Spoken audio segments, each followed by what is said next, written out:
Welcome to Picks and Bones, everybody. This is Eric, your host. Tonight, we are sitting down and having a really good conversation with Todd Allmon, North Carolina-based singer-songwriter, general bad man when it comes to music. You ask anybody that's part of that North Carolina scene if they knew who Todd Allmon is, and they're going to be like, oh, yeah, we know who that guy is. He does some amazing songs. Going to be sharing with you for the intro and outro his song Time, which, you know, everybody can identify with it because it's about that losing time with those that matter and those that are important to you.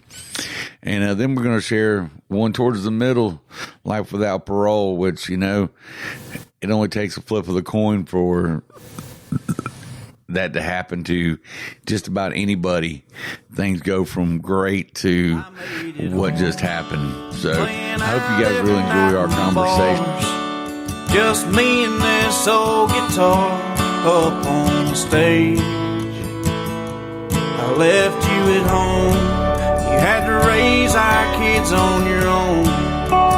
Now they're all grown and it's too late.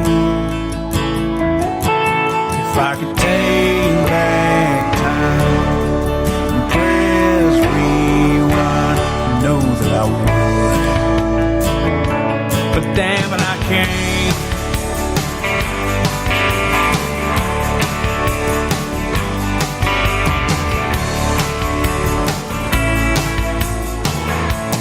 My grandma spent the last 10 years of her life just wishing that I'd come by once in a while. I was out on the road playing late night honky-tonk shows to people that I didn't know, trying to get by. If I could take back time, press rewind, know that I would. How are you tonight, sir? Yeah, thanks, man. I'm doing pretty good, man. I appreciate you having me on the show, and just excited. Yeah, man, yeah. I've been looking forward to getting you on here because actually there's been multiple. The first time why it's been so long before anybody actually kind of brought you to my attention, which after knowing, you know, Corey Hunt, I'm going to give him a shout out, that has known him as long as I have, and Tyler and, you know, Justin Clyde and all those guys. You know, Justin is who introduced me to you and your music because he covers, you know, one of your songs, and I was just like, holy cow, I was blown away. So let's, you know, how did you get into music? Because I know, you know, there's a lot of people that they're like, oh, you need to listen to Todd Allmon. That's the man. That's the guy writing the good stuff. So, like, I guess going back to my childhood, grandparents, they were all into music. My grandpa and grandma, they were in like this gospel quartet deal, Southern gospel. Uh-huh. So they go down singing on. I watched. I'm like, yeah, that's cool. But what I liked better was grandpa. Besides that, he played, you know, Friday and Saturdays bluegrass music. Yeah, that was really intriguing to me as a youngin', like probably like 4 years old. And so he started teaching me some stuff on the mandolin around the time I was probably 7 or so. And I really, really liked that, but he passed away and so did that idea. So I just never messed with music for a long time after that. I enjoyed it, loved it, was an enthusiast, but never messed with it. And I would say somewhere around the age of like 20, a dude I went to high school with, who you made mention of earlier, Corey Hunt, good friend of mine. We were actually in high school. We went to the same high school. He was younger than me, and we were like acquaintances, if you will, but never good friends. And so he was like breaking into the music scene, and so I was like, yeah, let me check it out. And I really dug what he was doing, and just, you know, we started hanging out, and we just really clicked. And I was like, well, hell, y'all going here and there this weekend. Let me go with you. I'll help carry your shit around. And he was not going to turn that down. No musician will ever say to somebody free roadies. Yeah, he's like, yeah, sounds great. So I did that for a bit, just roadie work, load in, load out, run the merch table, collect money at the door type deal, and then started really helping them do some like tour manager work, was some soliciting sponsorships and things like that for them, and just a lot of stuff. And but in the meantime, I was like, I'd watch these guys, and I'm like, man, like what they do is it's awesome. But if I had to break it all down, like they drink quite a bit, and they tell stories, and they play the guitar. Like, that's the three things they do. And I can do two of those pretty well. I just got to figure out how to play the guitar. And so I just started, dicking around with the guitar a little bit, and I'm like, well, yeah, this ain't working. And what I was kind of doing was like trying to learn people's stuff, Yeah. And it just wasn't working well. And so I just started writing these songs, and that's how I learned to play guitar. Like a lot of people learn to play other people's music and then they write their own. I just kind of learned to play guitar kind of as a necessity to put music to the words. And so I still suck at playing the guitar quite a bit, but it's kind of an outlet for me. But anyway, I started writing a little bit of music, and I told Corey, like, he was all bummed out one time his opener wasn't going to show up, and he was pissed because they were going to have to play like a super long set that he didn't want to do. I was like, man, just let me go up and play. He's like, what? Yeah, let me go up and play. He's like, nah, man, you don't play. What are you talking about? So I said, listen. So I played him a couple songs. He's like, hell yeah. And so I just started playing, and just started opening for him. And it was kind of like I had been to school. I watched him. Like, I was just kind of living vicarious through him for a while. And so, like, all the lessons he was learning, like, I felt like I was learning without having to be the dumbass up on stage doing it. Right. And so I felt seasoned. That sounds crazy, but I felt like when I started, I was already a little bit seasoned. And just connecting with the crowd, man, is just something in that I can't explain, but I really love. And so, yeah, that's kind of how I got into music. Well, and you kind of learn what not to do as well. What works, right. What doesn't work. And, so many people, that's one of their biggest things is figuring out what not to do. And I know with Corey, with him being, he's very, why he hasn't blown up around here, I've asked him that, because he's red dirt as they come. I mean, you could play Corey's stuff out in Texas, and it fits in with everything Texas. You're right there, too. You're right there, too. Yeah. Yeah, and like I'm a sad song guy. Sad or funny, like that's the two emotions I convey typically in my music, and yeah, that's a lot of what you hear on Texas radio. So, well, and there's so many guys, especially around your area, because of like the Tylers and the Justins and all these guys, nobody sings happy stuff anymore.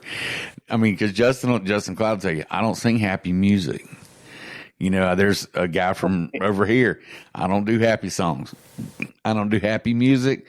I ain't doing pop country. So don't even try. Don't even ask. And, and I think I can't, I think Cover Me Up, cover that Justin does is about the happiest thing I've heard him do. It is like, yeah, a lot of people, like, they like this. He's got like this song about eating some gummies. I got the shirt on today. There you go. But me, like Boys from Broken Homes, like I got that shit on repeat, smiling about it, not because of like the true life events that happened. I just like sad songs, and I like well crafted songs, and that's one of them. That's one of the better songs that I've ever heard. Yeah. And I can relate that story, and so yeah, like I love that tune. And but you're right. There's a circle of guys that are just to me incredible.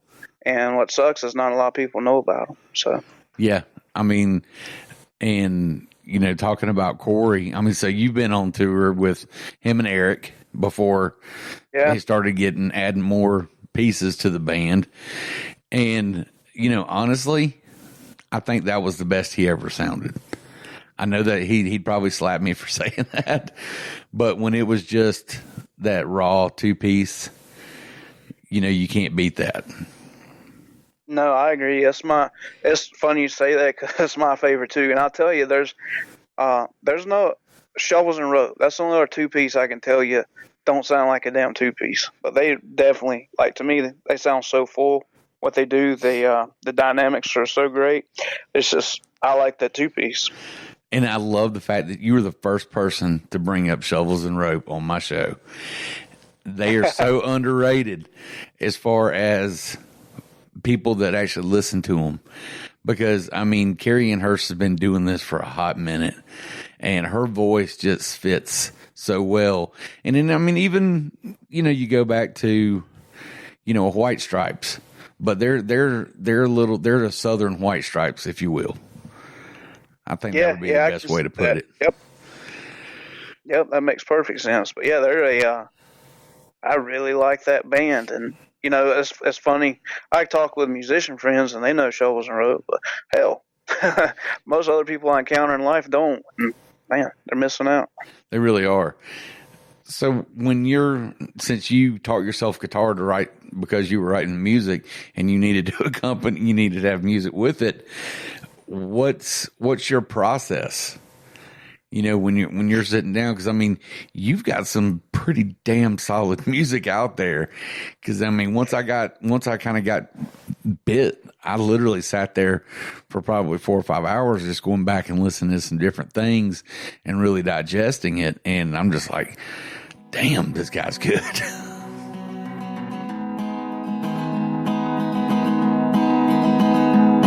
I was sitting on a bar stool back in 1994 when old Charlie Ray he came stumbling through the door.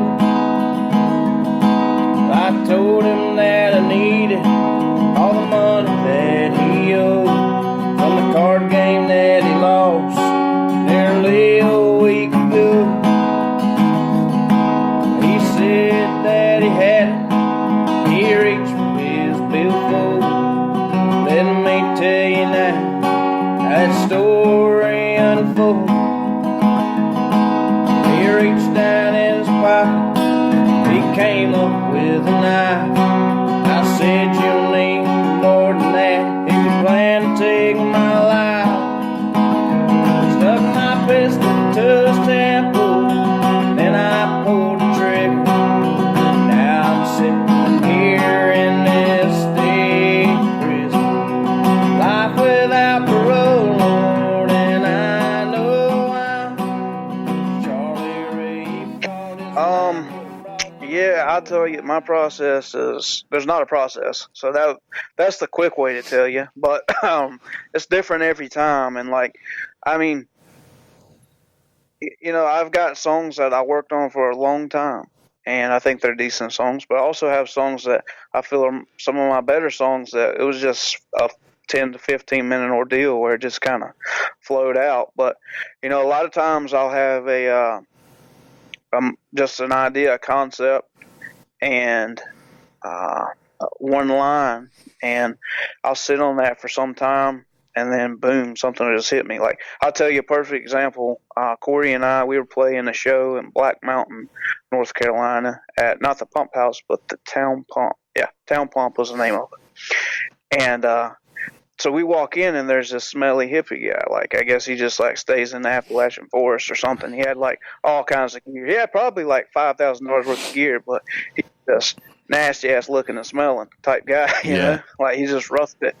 I don't know if it was by choice. I have a feeling it probably was, but at any rate, he's just walking around this bar, and he's got like a fistful of darts, and he's like facing away from the dartboard, but he'll just do a quick 360 and just shoot that dart like all the way across the room at the dartboard and like miss by a mile. But just all night, he's just throwing darts across this freaking bar. And and that's been 2 or 3 years ago, Eric. And I was at Corey's. We were putting like some final edits on this little CD deal we got coming out just Sunday. Sunday we were over there in the studio, and I said, hey, man, you remember that guy? And he's like, yeah, I remember that guy. That was crazy. And so I was like, I've been thinking about him in a song, but I can't figure out where he goes. But anyway, we spent literally like 10 minutes and wrote this banging song about hippies throwing darts at the walls. And like, I don't know, it just flowed. It just came to us, but like it's a double meaning now in that song. Like it's about that guy, that hippie who was throwing darts at the walls. Yeah. But it's also the song's kind of about being a musician playing in dive bars and like the shitty things that happen when you do that. Yeah, but exactly. like in the chorus, it says, like the last little part of the chorus says, another night of playing to nobody, just some hippies throwing darts at the walls.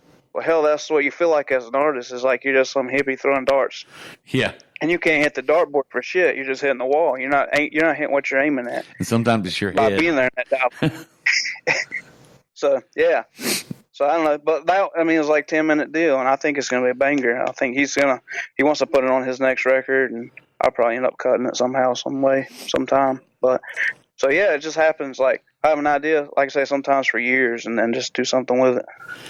So what's a couple of your favorites of yours that you've done that kind of mean the most to you?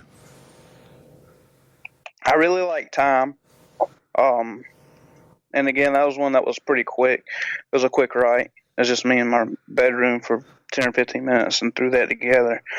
And I think that impacts a lot of people. Like I know, like I'll play at shows and people are like, hey, I just lost such and such in my family, and hell, that song means a lot to me. I don't know if it helps the situation, but it makes me think about time and how precious of a thing it is, and that you can't get it back. And makes me want to invest more time with the people that I still have around. And so that's always cool hearing those stories and whatnot. Yeah. But In Came You, that was a co-write with Corey and Greg Payne and White Durrett, and that was like, that was another one. It was fun writing that. Greg Payne, he called us one night. Corey and I was like, hey, I'm trying to write this deal. White Durrett wrote like the first little part of it. Y'all want to get together? And so we actually drove to Greg's dad's house in Kernersville, North Carolina, and we finished up In Came You. And I know like the next night I was playing like a songwriter showcase deal with Tyler, and he heard it. He's like, man, I like that, I want to cut it. And so he ended up cutting it. And then Mikael Buck, he just released that single, and it's doing really well for him. It's on like top 25 for Saving Country Music's playlist and a couple other editorial playlists on Spotify, so that's really cool. So that one, just because it's probably got the most notoriety. Yeah, and I've heard that, and I know Mikael too, which we've got a lot of the same friends. We just haven't ever run into one another. And another one is that, and I think you did you're kind of your own acoustic, but Corey's it's my favorite song of his. Explain. Don't you? Yeah. You got a video of you doing that. And doing that song, just you and the guitar, and that was I do. Yeah, that's pretty great too, because that song's a powerful song anyway, but having it just you and an acoustic, and you've got really good acoustics where you were recording that, by the way, and that sounded great, and since it was one of my favorites anyway, that was just made it that was like icing on the cake. Yeah, no, that's one of my favorites of his. I got some that I like more than that, but they're not out. But the one of what he's put out, that's probably my favorite tune. And we were talking the other day about how he was going to produce this other song he's fixing to put out. And I'm a firm believer, like, you got just a few seconds in a song for somebody that don't know it or don't really care to grab them. Yep. And that can be the difference between them being a fan or just like skipping to the next song or whatever. And Explains one of those songs, just down, boom, and it's just this rumble, and it's like, man, I got to hear the rest of this. If it could be about a box of crayons, and I just want to hear about it. Because it's got that hook. It's got that musical hook that reaches in there and kind of goes ahead and gets those fangs stuck in, and then you're like, okay, I'm gonna ride this out, see what happens. Yeah, and it's funny because that was like, that was not going to be on that album. He wasn't going to put it out. And I'm like, man, you got to put it on there. And he's like, oh, no, I got this other songs I want to put on there. Like, you got to put that song on this record. And I'm glad he did. So, who were your influences coming up? I know you said you know your granddad and everything. It kind of got you thinking about bluegrass and all that. You know, who personally, you know, really lit that fire musically for you? Yeah, no, I mean, you know, just to get going and start writing songs and stuff, I'd say just listen to like BJ Barham, you know, American Aquarium type stuff. Oh yeah, That was like the first time, and like what Corey was doing a little bit of time. He was doing a lot of cover stuff when he first started, and but he had some original material. So I started hearing that, and I'm like, let me just listen around, and yeah, run into that, and I'm like, man, so you don't have to be like, nothing against anybody on the radio, but you don't have to be that to do music. And it just showed me it was feasible and possible. Because I'll be honest with you, around home here, it's cover band central, and they're good and they're talented. That's what they like doing, and so I don't knock that, but it's not what I do or what piques my interest. And so just knowing that there was a platform for that was I think American Aquarium has probably been extremely inspirational and influential in what I do. Love those guys. Another North Carolina band. So you really can't beat that at all. You're keeping it all in the state, man. But you're right. There's so many. But there's a lot more guys like you and Corey and Tyler and you know, Justin Clyde and these guys that are coming out with, and Ziggy. You know, let's don't forget Ziggy. You know, you can't forget. No, you can't ever forget Ziggy Pockets. But all of you guys, it's like, one, everybody is kind of supporting everybody else, which is a beautiful thing. And, you know, anybody that's ever listened to this show knows that I'm a firm believer in artists, you know, uplifting other artists and wanting to see them do well, because it's not a competition. But all you guys, there's so much raw talent coming out of North Carolina right now, and you guys are just some of the prime examples of it. That you're doing your own thing. Yeah, everybody's got to play a couple of covers because that's what people still come out to bars for. But they're also coming out to hear 90% of your own stuff now versus only wanting to hear covers. Because anybody could throw together a cover band. I mean, it's basically like live karaoke, right? Yeah, no, you're right. I mean, yeah, anybody could do that, and there's some people's gonna be better at it than others, but anybody could do that. And yeah, and I'm in a unique situation. I mean, those guys that you're speaking of, they live off of music, and what I mean by that is that's what pays their bills. Yeah. And for me, I'm not that guy. I work a regular job through the week, as much as sometimes I might despise that. But what that enables me to do is those shows where people want you to come play top 40. I don't have to do that because I got money, and I don't need. You don't got to make the mortgage payment that week, and it's dependent on if you go play that cover show. Right, and so you know I'm fortunate in that aspect, but still, I guess there's pros and cons to everything. Sometimes I really hate my job, so I guess that's the other side of it. Is I would much rather be focused on music, but yeah, so yeah, those shows I usually just don't play them. Well, I know you brought up American Aquarium. Who else were you listening to? I mean, even that was kind of inspirations for you. Yeah, no, I would tell you Waylon Jennings. I know everybody says that, but hell, I listen to all his music. George Jones, Merle. I'm a huge George Jones fan. I think that there's not many people that can top him. But I even liked Garth Brooks stuff, like listen to that.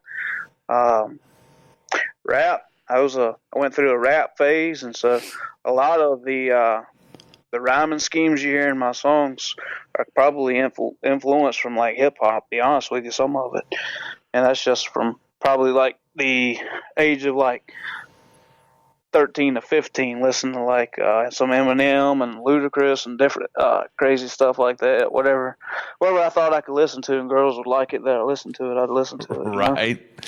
because we've all done that. I'm going to listen to this because this girl I really like is into this, so I'm going to check it out, pretend like I like it, and then sometimes it sticks. You're right, but yeah. So I guess that's probably the extent of my diversity. You know, the bluegrass stuff, the Scruggs and Flat are good. There's Town Mountain. You know, they're a North Carolina band. I like them a lot. Mountain Heart is a good. They're good great. Band. There's a band called Russell Moore and Third Time Out. I don't know if you've ever heard of them. Oh yeah, I've heard them. That's like those lyrics. I mean, that Russell Moore, man, he smokes more cigarettes than I could afford to smoke, but man, he can sing his ass off. And I don't know if those cigarettes are the secret to it, but if they are, I'm gonna get some. Oh, you want to find out what brand he's smoking?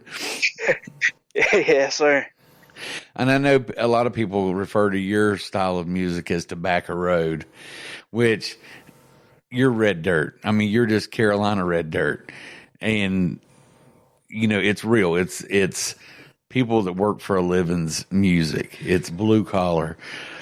It's, you know, it's honky tonk. And, you know, I know even some people say, well, you know, it's all Americana rock and roll. Everything's rock and roll. It's not this or that. How do you feel about where do you think? What's your thoughts on all that? Yeah, so, you know, and I get that question all the time. What kind of music do you do? And hell, I don't know what to call it. It's just, I don't know, my music. And people say, well, was it country? And I say, hell, you know, I don't want to spoil it for you. I want you to just listen to it and you tell me what it is.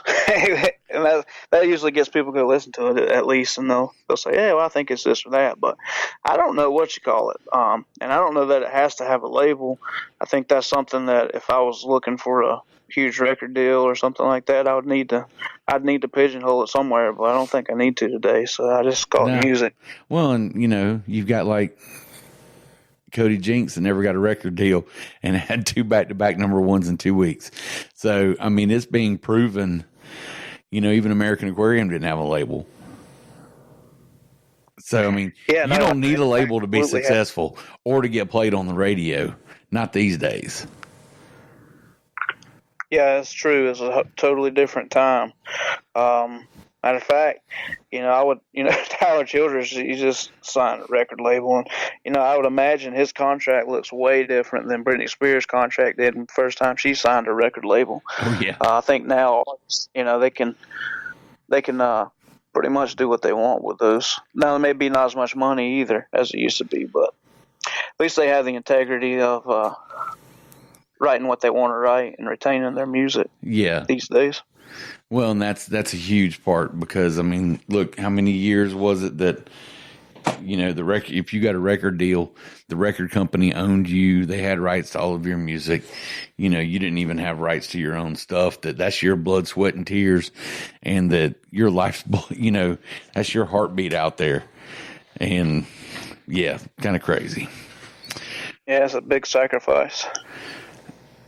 But let me throw this is the last big question of the interview before we jumped into my bare bones of things. When you do a cover, what do you do to kind of make it your own? Well, so like I told you earlier, I don't play guitar for shit, so that helps a lot, make it sound different. So, you know, typically, and it's funny, I play these guys and they give me shit all the time, but if I go play tonight and then I go play tomorrow night, I'll play a song in a different key and I'll play a different tempo, and that's just me. I play whatever I feel, and so yeah, it's gonna sound different every time a little bit, but yeah, so I think just that, just mix it up, play how I feel it. And, it may be an attempt at sounding like the artist that did the song originally, but typically it falls nowhere close to that. I like it. I like it. It's real. I mean, because you don't have to sound like somebody else. And I mean, like you said, if you're changing the tempo or you're changing the key, you're making it yours. And if you're doing it how you feel it, that's no more than the original artist would ever ask of anybody that's going to cover their stuff. Is, just be real with it. Yeah, you're right. And like I'll do, I'll play like usually out of the key V. I'll just play the same beat, but I'll sing like Sammy John's Chevy Van. I'll sing Rolling Stone, Hank Williams. I'll sing I'll sing Sturgill song over it. I'll sing Swingin', John Anderson. Hell Waymore's Blues. I'll do all that in like this jumbled up. What did you call it? Medley. Yeah. Not a medley, a medley. Just this long medley of stuff that's just over this beat, and people seem to like it. And like I say, I'm in a unique position where they don't really have to like it. As long as I like it and enjoy it, then that's what matters. Let me ask you this. How'd you feel the first time you heard somebody else playing one of your songs?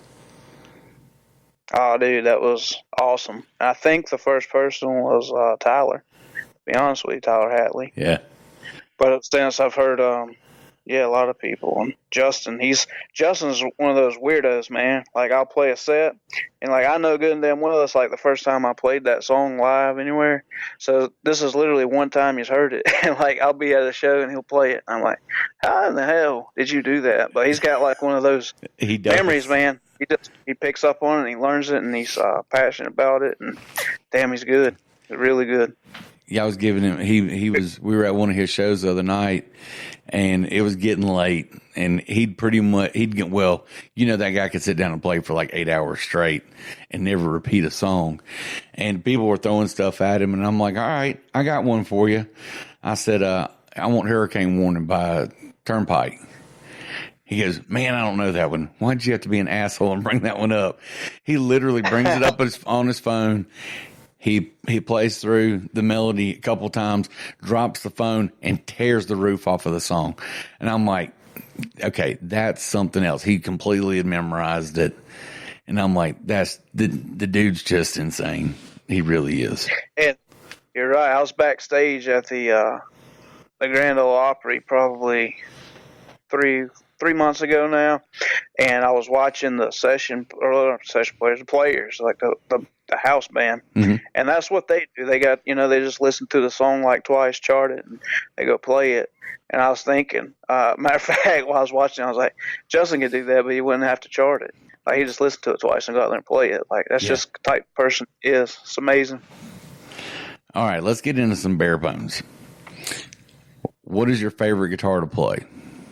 Type, brand, whatever. What's your go-to that you make your music on? Yeah, so I'm a little bit weird, I guess, maybe. I do a lot of acoustic shows, but also, like, my favorite shows are when I take my Telecaster and I just play solo with my Tele. Like, I really like that. So okay, I'd say my Telecaster. All right. What band are you really into right now? I feel like I'm into a lot of bands, but if you had to ask my wife, she would probably tell you Flatland Cavalry. I've been playing them a lot, and she's tired of hearing them, I think. That's a great band. That's such a great band. Okay, what's your all-time favorite book? So, like, I don't know if I could pick one, but it sounds like I got to.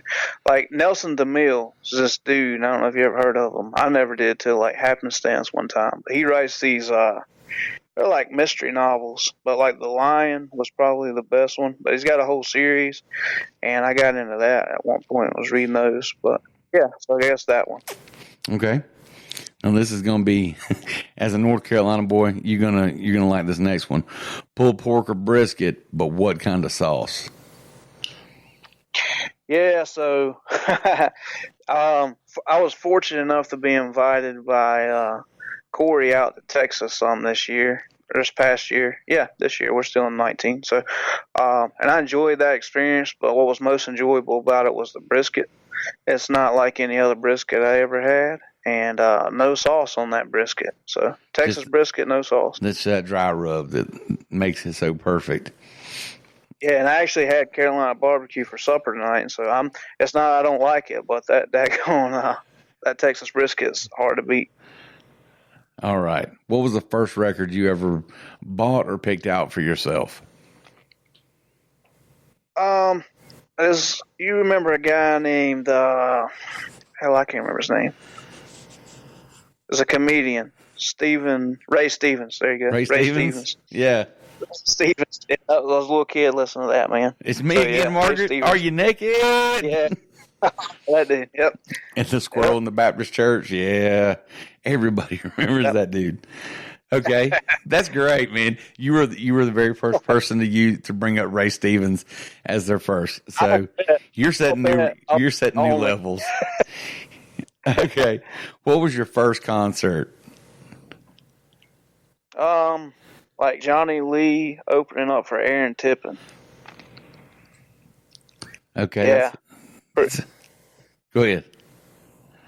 Yeah, I'm pretty sure that was the first one. It was at like this Buckmasters Expo deal, and Johnny Rose, he sings "Yellow Rose of Texas," man. Everybody's going wild. And I think that was like the only song he sang that anybody knew there that day, for the most part. But he's got tons of great hits, so that was a disappointment. Nobody else knew him. And but Aaron Tippin, he put on a wild show, man. He's like, and he's big. Like, looking on TV, he was just this little guy, but that dude's swole. Like, he'd beat you up quick. And he's a South Carolina boy. Yeah, it was a great show. He put together this, it was a song, Working Man's PhD. And so during that song, he's singing, but he's also putting together this bicycle that he's going to donate to charity. So he's doing, like, whatever the guy at Walmart typically does, and putting that bicycle together, the wheels on and the seat and stuff. So that was cool. No, that is cool. All right. Star Wars or Star Trek? I'm going to be honest with you. I have never watched either of those. So I know I'm like the minority in the world. But, yeah, I've never seen an episode of either one. So you've been sheltered. I guess so, yeah. Now you're just too busy with everything else. Okay. What is your jam song? It's that song, doesn't matter how many times you've heard it. It comes on, your playlist or the radio or anything, and that volume just goes up and you're just getting into it. I'll tell you, like, if I'm listening to the Turnpike Troubadours, and there's a song called, I think this is what it's called. It's like Before the Devil Knows We're Dead. Great song. Like that song. Yeah, I'll be running 112 and realize it and say, oh, crap, I got to slow down. Like, yeah, I'll jam to that one. You're the first one to bring that one up, and that's a damn fine song. I love I love it's so driving, man. It is. It is. And it's got that whole, Irish jig to it that, you feel like you should be drinking whiskey, just speeding down the road, flipping everybody off. Yeah, it's dope. Like, first time I heard it, I was like, yeah, sold. I like that. If I ever have a band, and I've contemplated getting a band like a lot, and thought, yeah, I'm going to get a band, and then I'm like, no, I'm not going to get a band. It's just tough to keep a band working. It really is. But if I ever have a band, I'm going to write some stuff like that, because I like it. Yeah, it's great. Okay, a person living or dead that you'd like to take the stage with? Probably like Jerry Lee Lewis. I always feel like that'd be fun, not know if you're going to get shot or just make music that night. Right. That's awesome. Yeah, that'd be fun. And you've said, see, Todd, you have the honor of setting a whole new bar for a lot of these answers, and damn it, I appreciate that. You just don't know. I've heard some of the same ones over and over, but you brought up everything unique, and I appreciate that. You, sir, are an interesting cat. Okay. Yeah, I'm weird, people would say, so I appreciate the way you put it. Do you have a kind of a life's mantra or a little personal philosophy you like to live by? I think just be yourself more than anything, because it's hard, man, to not want to be liked, if you will. Mm-hmm. And there's nothing wrong with being liked, so don't take it literally the way I say it, but man, there's something about just integrity, just being yourself and not giving in to fit in, so just do your thing. And I see, yeah, that's a really good one to think. That's a great way to think about things. Seriously, so many people are trying to fit in that they try too hard, and it shows, for one. But for two, the fact that you brought up integrity, yep, you're an upstanding dude. All right, here. Yeah, Go ahead, sir. It's a rarity. No, I was just gonna say it's a rarity anymore that people do what they say and say what they do, and I don't know, just hold true to themselves. All right, we just got a couple more. Besides yourself, who should people be listening to and checking out right now? Yeah, so we mentioned a lot of them. Ziggy. People, like, I don't know if everybody hears what I hear when I listen to Ziggy, but like his lyrics are remarkable. They're he's quit drinking now, but I know there was a time like where he'd be wild, and I get wild with him too. I remember the first time I ever met Ziggy, we were playing this thing at it was called River City in Mooresville, and it was put on by two great people. I don't know if you ever heard of Southern Style Band, but they do cover music. It's Aaron and Crystal McIntosh, but great people, super, super good people. But it was them and Tyler Hatley's band and Corey and Ziggy. And I linked up with Ziggy that night, and man, we had a good time. I ended up jumping out of a car running like 40 miles an hour down the road that night. Just way too drunk, inebriated. So I don't know where I was going with that, but yeah, Ziggy, I feel like a lot of people just looked at him and thought, oh, yeah, he's a fun, good time guy and funny, and he is funny. He is. But man, he's got some serious stuff that he's written down and recorded, and I love it. I mean, his stuff is dark. I mean, so much of his stuff is dark because of, he writes real life. And like you said, he's great, but it's dark. And then, you start adding in Junior Ramey's, some of his raps and his lyrics that he's bringing to some of that stuff. And you're like, damn. And I don't know if you've ever met Junior or talked to him. That cat is a whole nother level. Yeah, no, when it comes to Junior, I'm just guilty by association. We haven't ever met, but our circle's very similar, so I hope we meet. But no, yeah, Ziggy for sure. Justin Clyde, his EP, it's a great EP. I like it a lot, but his best songs aren't on it, so I'm waiting for that, for the next thing to drop from him. He's got so many great songs. Tyler, again, somebody who's just got tons of songs. He hadn't put many out.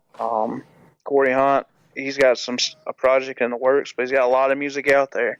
And Michael Kansler, I don't know if you have heard of Michael, but Michael's like the nicest. He's like the nicest artist that I have ever been around. He's most humble dude in the world, and but he's got a thing out that Justin did a lot of work on, so you should check it out. His name's Michael Kansler. Okay. Super nice dude. Jonathan Parker, I don't know if you ever heard of JP, but JP, he plays old school outlaw country music, and another super guy. He's from down towards the coast in North Carolina, but Jonathan Parker, he's I think we're actually friends on Facebook, to be honest with you. Yeah, so check him out. Definitely. But yeah, that's me. Like, people say shop local, and like those same assholes are like listening to whatever Florida Georgia Line for me. We jinxed it on that one. Yeah, it's like, you want me to buy your like organic homemade candles, and I'm cool with that. But you're like 14 times higher than Walmart shit. But at least you could do is like come out to a show or something sometime. Like, you support local. So anything local, that's what I say be listening to, because there's a lot of good local stuff. I know I've got one more question for you, but back to that, us both saying that same band at the same time. My daughter has finally started getting into country music, and she's like, okay, make me a playlist. And I didn't have a chance to make it yet. And I came in the other night. I walked in the house and I heard Florida Georgia Line playing. I walked back there and I'm like, no. This is not where we go. No, I love you and I can't let you do this to yourself. Stuff they call country. Yeah, and then I literally sat down and I made her a playlist that was like 5.5 hours long. And I'm like, okay, this is going to be your education into real music. And she goes, okay, how many of these people do you know? I said, I know about 90. I'm friends with about 90% of the people on that. I said, but that's beside the point. I said, this is real music. This is heartfelt. And then she came in bumping the new Luke Combs yesterday. I'm like, okay, I can't get mad at you. I can't get mad at you for that. So, but that's kind of been our ongoing joke. And I pick at Justin about that too. I'm like, yeah, you'd be bigger now if you played Florida Georgia Line. And Parker Ford, he does the same thing. I'm like, maybe if you played Florida Georgia Line, people would want to come out and hear all your stuff. Well, yeah, but that goes back to what I was just saying. I firmly believe that. I feel like it'd be easy to build a following conceding to what people want. Yeah, but don't do it. Maintain your integrity. Be who you are. You do you, and the real people that matter are going to be the ones out there supporting you and coming to listen to you, and they're going to not be fussing about paying a cover to hear damn fine music, and they're going to feel better about themselves and their life leaving after hearing and seeing your show than they are before it. I can get on a tangent about that stuff. So, yeah, no, me too. And hey, before we leave that one question we were on, you were asking about who to listen to. Chip Perry Band, that's another good buddy of mine from Silk Hope, North Carolina, but he's got a record out that's really good as well. So Chip Perry. Somebody. And if you don't want to listen to local, you know of him from somebody else? Somebody else has brought him up, and I can't remember who it was, but I'd forgotten about him, and I need to check him out for sure. Because wasn't it? It was Chip Perry. Didn't he have like a duo at one point? He may play some duo shows, but he's always been like a six-piece for a long time now. Okay, because I know somebody has brought him up previously, and I forgot about it, but it just kind of clicked as soon as you said that. So yeah, hell yeah, I definitely would check that out. So who else you want to throw out there? Yeah, if you just despise local, then you got to listen to something else. Again, Turnpike, American Aquarium, they're semi-local. I call them local. They're bigger than local though. But and then Adam Carroll. I don't know if you ever heard of Adam Carroll, but I've got on the Adam Carroll kick lately. No, I haven't. And if you haven't heard of them or don't think you'll ever listen to anything but one thing, go listen to a song called Oklahoma Gypsy something. Rambler, I think. Okay. Yeah, Oklahoma Gypsy Rambler. I think that's the right title. But yeah, go check out Adam Carroll. Because I listen to everything. It's cool. Okay. This will be your last question I'm going to throw at you, at least as far as the bare bones goes. If you had a spirit animal, what would it be and why?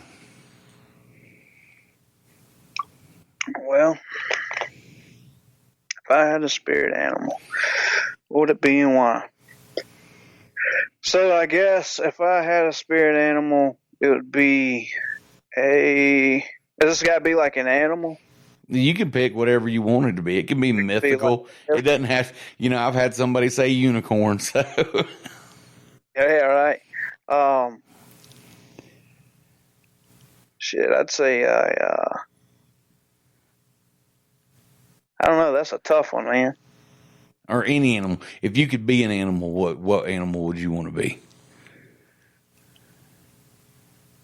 I would say like a bobcat, man. Okay. Yeah, everybody's like scared of a bobcat, but nobody really sees a bobcat. I feel like you could just be like off to yourself. I like being off to myself a lot. I dig it. I like that. I'm like total introvert, and like my job doesn't require that. It requires you to be an extrovert, and so does musical shows, right? Not the show itself, but afterwards. Everybody wants to talk, and I love talking to people, and I super appreciate anybody that comes out and supports what I do. But like, I just get this social anxiety, and it's like I just want to go hide in a tree like a bobcat, man. See, now So, you know. yeah. Now you have your official. That needs to go on your first record album. That it needs to be the Bobcat, and then we're gonna know where that came from right here on this show. We found your spirit animal, sir. We found your spirit animal. I appreciate this therapeutic counseling session that you've given me tonight. I know you're very welcome. I'll send you the bill. No, where can everybody find you on the socials and all that good stuff? Yeah, so I'm on like all that stuff. The Facebook, Instagram. It's just my name, Todd Allmon. That's Allmon.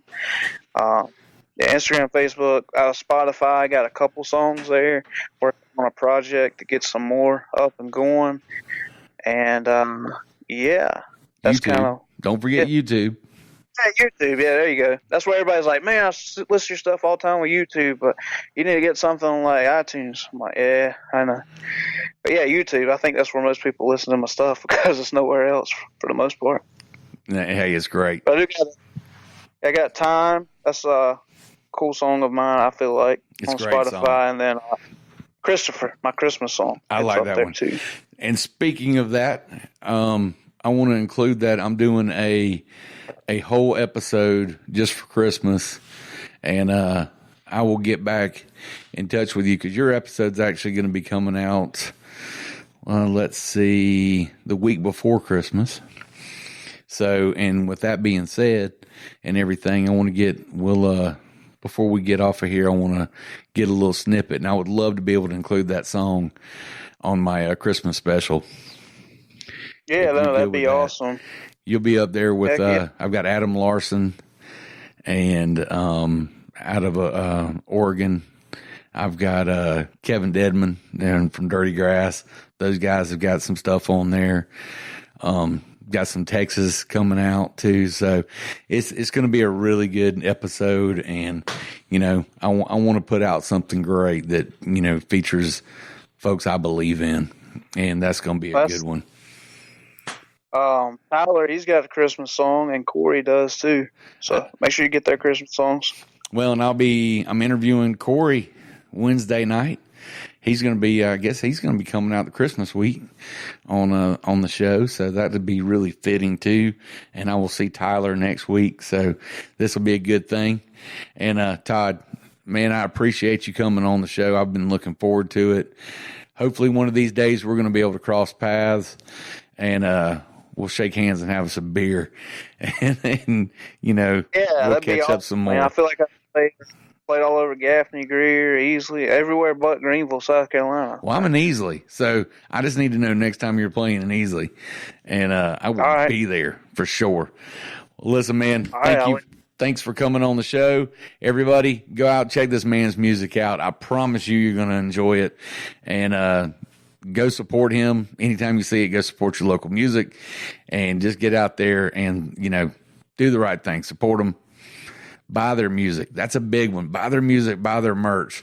Because guess what? These guys still got to put food on their table and gas in their cars just like you do. And that being said, folks, I will catch you next week. And that's the thing about time. It's gone if you blink your eye. Hope that you don't waste yours like I did mine. My best friend, 5 years ago he lost his wife. She gave cancer a fight and I was nowhere in sight. If I could take back time, press rewind. If I could take back time and press rewind. If I could